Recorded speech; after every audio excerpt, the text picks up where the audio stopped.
Guys, Michael Andrula here. It's your man, Michael Andrula here with the podcast that's going to help you lose weight, lose body fat for the summer.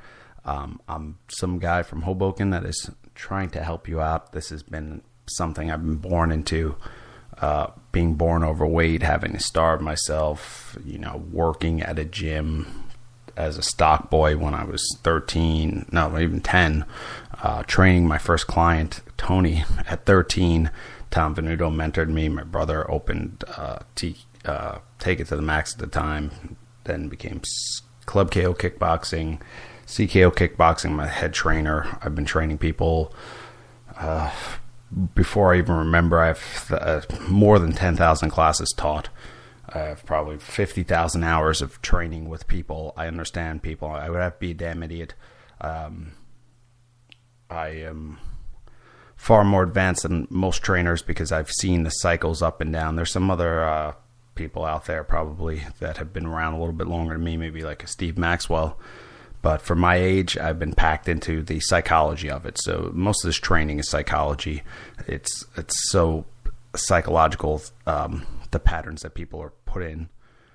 You can see the patterns, and that's why they usually lose weight, bounce back, gain the weight back. They're like, oh yeah, they're doing CrossFit, and all of a sudden they lose a bunch of weight, and then I see them a year later and there's the alarm. The alarm says, go love yourself, Mike. You know what that means. Get it? Anyway, not to beat up on CrossFit, not to beat up on step aerobics, not to beat up on weightlifting, not to beat up on powerlifting, not to beat up on MMA, not to beat up on jazzercise, dance. I think it's really good that there's so many fitness options out there. Fitness is something that people should enjoy, like food. And trust me, what they spend on food is way more. So if you go out to a restaurant, you're probably spending a month's membership at most gyms, in Hoboken at least. So do I want them to go to restaurants? Yes. Do I want them to go to gyms? Yeah. It's good to have diversities and options. But you have to remember, fitness is enveloped in something called sales. It has to be because, one, there's a lower barrier to entry. Why am I even getting into this, guys? I'm supposed to be talking to you about diet. I do this all the time. Sorry about that. Anyway, I have to point those out, and it's not the most popular thing to do. If it was popular, that's what you'd hear about. You are being pitched ideas that it's so simple, so easy. You get the T-Shawn. Everything's done for you. You got your calendar, you have your DVDs. They want you to scratch the itch, and then nobody uses it. That's how it works. And the people that say they use it are selling it back as an affiliate. So they're making money by selling it to you, dummy. Which is fine. I shouldn't be hating. I should be doing that myself. But I try to root everything in what can I benefit those people, because ultimately I'm not going to be here forever.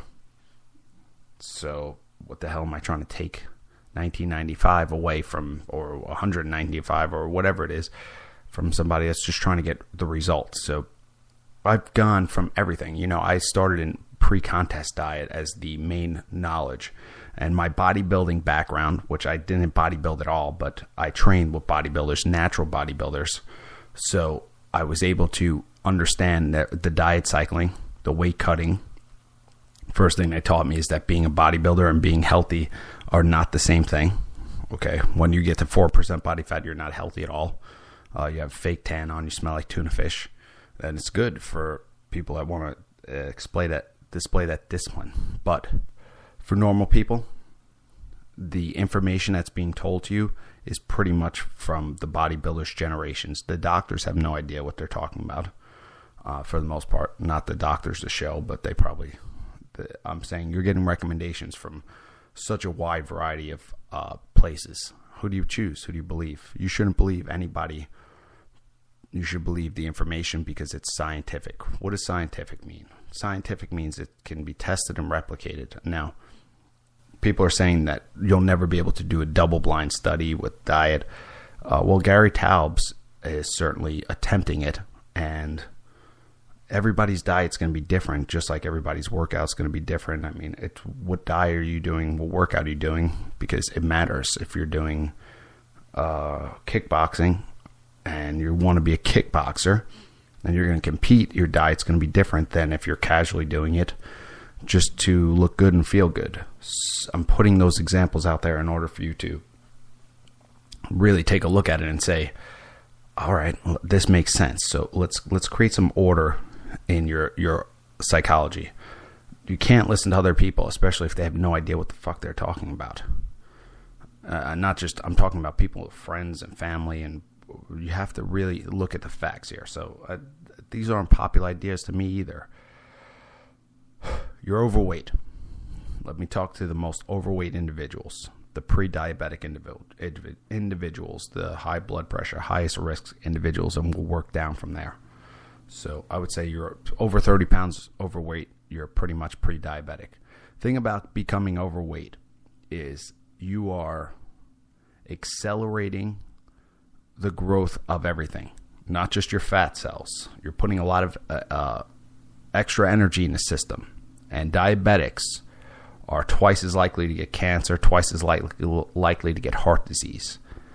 The cancer, everybody has cancer all the time. Your body breaks it. Your body recognizes it and destroys it. So everybody has microscopic cancer. And cancer means the DNA has been changed. The cells replicating. Cancer cells generally they need a lot of energy to grow. So it makes sense a lot of times not to feed it energy. And the simplest energy you can give it is glucose. Glucose is a sugar. It's the primary sugar your body breaks everything down to. I mean, there's fructose. Fructose is slightly different. And this is just information that's been told to me by lipidologists, Gary Taubes, people I personally interviewed, because I always knew. Tom Venuto, one day, I was like, Tom, I was 15. I still had, as they say, bitch tits. No offense to anybody, but that's what I had. I was overweight. I remember, cutting all the fat out of my diet and not understanding. My friend Chris would eat croissants and fucking orange juice, and he was shredded. And I had weight problems, and I didn't know what I was doing. I was eating Rice Krispies with skim milk and toast without the butter and egg whites. Why am I overweight? I don't understand this. Years later, I realized the glucose is just what it's broken down to. Everything's a sugar. Your bread is a sugar. Your whole wheat bread is sugar. Fruit is sugar. Potatoes are sugar. Okay? Think, what is it broken down to, and how fast is it broken down into the system? That's what you need to understand, because it creates a insulin response. Insulin is the hormone that regulates body fat. It does. If you have high insulin levels, you could starve and you're not going to be able to break down your body fat. If you have very, very low insulin levels, it's going to be pretty much impossible to store body fat. I mean, it does other things. It transports energy to your muscles, but your insulin is incredibly important to regulating your body fat. So how do we know that? Because if I inject you with insulin over a course of time in your quad, you'll develop a fat deposit. Why? Because it commands the cells to become more lipophilic, to love fat. I could get into the science. You don't have to believe me. I'm not saying this is Michael Andrula from Harvard or this is Michael Andrula from Tufts. You got to remember, Tufts school, which a lot of friends go there, very brilliant people there, but who paid for their schools? Who paid for their nutrition schools? Where does the money come from? Why is that important? Because if you don't think in America that the money runs things and runs the information that's being put out there, then you're a dummy, okay?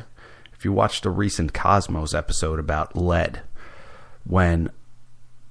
it's a long story, I'm not going to get into it, but basically the scientist that discovered how old the universe is, how did he do that? An asteroid that hit our planet, everything. Let's break down. Plutonium is it uranium? I'm sorry. Uranium breaks down eventually to lead. So these radioactive materials break down to lead. So the amount of time it takes to break down to lead is set. It doesn't matter what you do to it. It's going to take the same amount of time. So you can date the breakdown, so you can understand how old everything is. So in an effort to get that accurate date, he had to develop the first clean room. meaning there was no lead in the air. It's just lead just on you. You have 100 times more lead than water, normal clean water. These are numbers that are probably inaccurate depending on if you're in New Jersey or not. Anyway, your lead was being put into gas because it didn't. It helped it from the engine from not knocking. And the scientists were. I'm losing track here because I don't want to get it too confusing. Basically, for 20 years, the government, these scientists, they knew that lead was a contaminant because they were studying the same man that discovered how old the universe was measuring lead all over the world. And in the surface of the water, he's like, this lead concentration is so much higher than on the bottom. This doesn't make sense. The lead should be at the bottom, not at the top. And lo and behold, he's saying, well, we're putting it in our cars and it's just coming out of the exhaust pipe and it's ending up in the water systems. Lead, it makes people insane. You get lead poisoning, it makes you have dementia. This has been known since the Romans, where they lined all the lead miners. If you're in contact with lead, you'll go crazy. It interferes with your neurons. The point being, for 20 years, they know lead is bad. They know it's really bad for you. They're putting it in paint. They don't give a shit because the money is going to influence the system and it's going to influence politicians. It's going to be way worse now today, unless there's a disaster.